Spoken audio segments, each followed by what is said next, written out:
The moon hung low in the night sky, casting an eerie glow on the empty road ahead. I gripped the steering wheel of my car, feeling a mixture of excitement and trepidation. The plan was simple: a midnight drive to clear my mind, a chance to escape the monotony of everyday life. Little did I know that this drive would take a horrifying turn I could never have anticipated. I'd always enjoyed the solitude of the open road, the sensation of being cocooned in the darkness, shielded from the chaos of the world.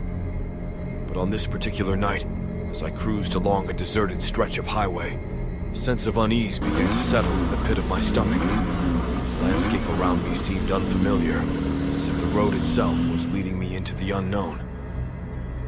My GPS had lost signal a while ago, leaving me to rely on my instincts alone. I glanced at the fuel gauge. It was dangerously close to empty. Panic crept in, and I scanned the horizon for any signs of civilization. That's when I spotted a faint glimmer of light in the distance. A gas station. Relief flooded through me as I pulled into the dimly lit lot. The place had an eerie ambience, the flickering fluorescent lights casting long shadows that seemed to dance along the cracked pavement. I stepped out of the car and shivered, both from the cold wind and the unsettling feeling that I was being watched. As I approached the gas pumps, I noticed a figure standing by the entrance of the convenience store. It was a man, tall and lanky, his face obscured by a tattered hood. He didn't acknowledge my presence, just stood there as if waiting for something, or someone. I hesitated for a moment, my instincts warning me to turn back. The urgency of needing fuel pushed me forward. I kept my distance from the man as I grabbed the pump and began to fill my tank. The sound of the fuel gurgling into my car seemed unnaturally loud in the stillness of the night. I stole a glance toward the store entrance, but the man had vanished. A chill ran down my spine, and I felt a growing sense of unease. With the tank full, I replaced the nozzle and made my way toward the store, my footsteps echoing in the silence. The door creaked open and a bell jingled softly, announcing my entry. The interior was dimly lit, rows of shelves stocked with items that looked as ancient as the store itself. A flickering fluorescent light buzzed overhead, casting a sickly pallor over everything.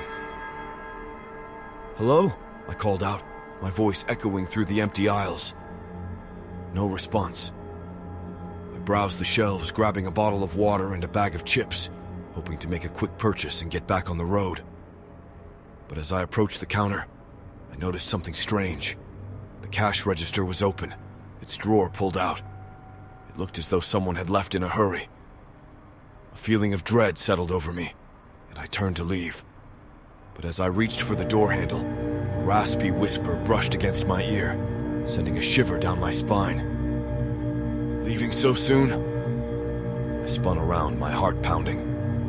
The man from outside was standing just a few feet away, his hood still obscuring his face. My words caught in my throat as I took in his unsettling presence. "Is there something you need?" I managed to stammer, my voice betraying my fear. The man stepped closer, and for the first time, I saw a glimpse of his face. His skin was pale and mottled, his eyes hollow and lifeless. It was as if I was staring at a specter from the beyond. "Stay," he hissed, his voice like a gust of icy wind. I stumbled back, my heart racing. Without another word, I bolted out of the store and sprinted to my car. The engine roared to life as I jammed the key into the ignition. I peeled out of the gas station with a screech of tires. The road stretched out before me, a never-ending ribbon of darkness. My mind raced with questions and fear, the encounter with the hooded man haunting my thoughts. The moonlight seemed colder now, casting long, distorted shadows that seemed to reach out for me. As the miles passed, a realization dawned on me. The road I was on wasn't the same road I had taken to get to the gas station. I was lost, trapped in an unfamiliar landscape with no signs, no markers to guide me back.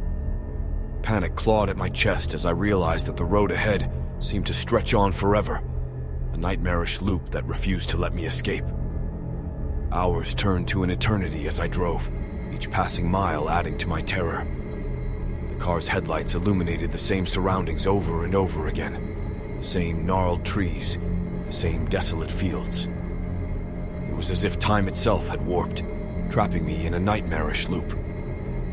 Exhaustion and fear threatened to consume me, my vision blurring as the road became a swirling vortex of darkness. And then, just when I thought I couldn't bear it any longer, I saw a faint glimmer of light in the distance. A gas station. Desperation overcame reason as I pulled into the lot, my heart pounding in my chest. The same flickering lights, the same cracked pavement. The feeling of déjà vu washed over me as I stepped out of the car, a sense of unreality settling in. And there he stood, the hooded man, his face still hidden from view. He beckoned to me with a bony finger, a sinister grin stretching across his lips. "Welcome back," he whispered. My scream echoed through the night as I turned and fled, back to my car, back to the road that seemed to have no end. The moon hung low in the sky, a silent witness to the horror that had consumed me. A drive gone horribly, nightmarishly wrong.